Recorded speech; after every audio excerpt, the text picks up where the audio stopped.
చిన్న చిత్రంగా వచ్చి పాన్ ఇండియా రేంజ్ లో ప్రభంజనం సృష్టించి తెలుగు సినిమా సత్తాని ప్రపంచానికి చాటి చెప్పింది mythological epic Hanuman movie.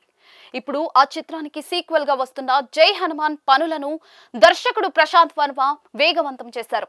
Prashanth Varma cinematic universe లో అత్యంత ప్రతిష్టాత్మక చిత్రంగా రూపుదిద్దుకుంటున్న ఈ సినిమా గురించి ప్రస్తుతం ఇండస్ట్రీలో ఆసక్తికరమైన చర్చ జరుగుతోంది.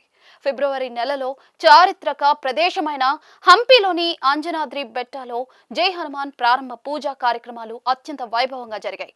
ప్రస్తుతం ఈ సినిమా చిత్రీకరణ సైలెంట్ గా పక్కా ప్రణాళికతో కొనసాగుతోంది. శ్రీరాముడికి హనుమంతుడు ఇచ్చిన వాగ్దానం చుట్టూ తిరిగే ఈ కథాంశం ప్రేక్షకులను సరికొత్త ఆధ్యాత్మిక సాహసోపేత ప్రపంచంలోకి తీసుకెళ్లబోతోంది. కాంతారా ఫేమ్ రిషబ్ శెట్టి హనుమంతుడి పాత్రలో కనిపిస్తూ ఉండటం ఈ సీక్వెల్ కి ప్రత్యేక ఆకర్షణగా మారింది. ఇప్పటికే విడుదలైన ఆయన లుక్ సోషల్ మీడియాలో సెన్సేషన్ క్రియేట్ చేసింది. ఆయనతో పాటు ఈ చిత్రంలో రానా దగ్గుబాటి ఒక పవర్ఫుల్ పాత్రలో నటిస్తున్నట్లుగా సమాచారం. హనుమాన్ లో హీరోగా మెప్పించిన తేజ సజ్జా ఈ సీక్వెల్ లోనూ తన పాత్రతో అలరించనున్నారు.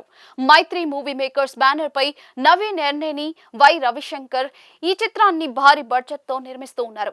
జై హనుమాన్ సినిమా సాంకేతిక విభాగంలో ప్రధాన మార్పులు చోటు చేసుకోవడం ఇప్పుడు హాట్ టాపిక్ అయితే గత చిత్రానికి పనిచేసిన టెక్నీషియన్ల స్థానంలో కొత్త నిపుణులు వచ్చి చేరారు. హనుమాన్ కు శివేంద్ర దాశరథి సినిమాటోగ్రాఫర్ గా వర్క్ చేయగా సీక్వెల్ కోసం మొదట ఎస్ తిరునావుక్కరసను ఎంపిక చేశారు.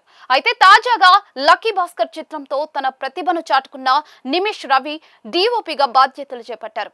గత చిత్రానికి గౌరా హరి సంగీతం అందించగా ఈ భారీ సీక్వెల్ కోసం ఆస్కార్ విజేత ఎంఎం కీరవాణి రంగంలోకి దిగారు. ఆయన స్వరాలు ఈ ఎపిక్ డ్రామాను మరో స్థాయికి తీసుకెళ్తాయని చిత్ర యూనిట్ నమ్ముతోంది. 2024 సంక్రాంతికి విడుదలైన హనుమాన్ 300 కోట్లకు పైగా వసూళ్లు సాధించి టాలీవుడ్ బాక్స్ ఆఫీస్ వద్ద సరికొత్త రికార్డులను సృష్టించింది. ఒక చిన్న చిత్రంగా విడుదలై పాన్ ఇండియా స్థాయిలో బ్లాక్ బస్టర్ గా నిలిచింది. దీంతో సహజంగానే జై హనుమాన్ పై అంచనాలు ఆకాశాన్ని తాకుతూ ఉన్నాయి. తెలుగుతో పాటు హిందీ, తమిళం, కన్నడ, మలయాళ భాషల్లో విడుదల కానున్న ఈ చిత్రం భారతీయ సినిమా చరిత్రలో మరో అద్భుతం అవుతుందని సినీ విశ్లేషకులు భావిస్తూ ఉన్నారు.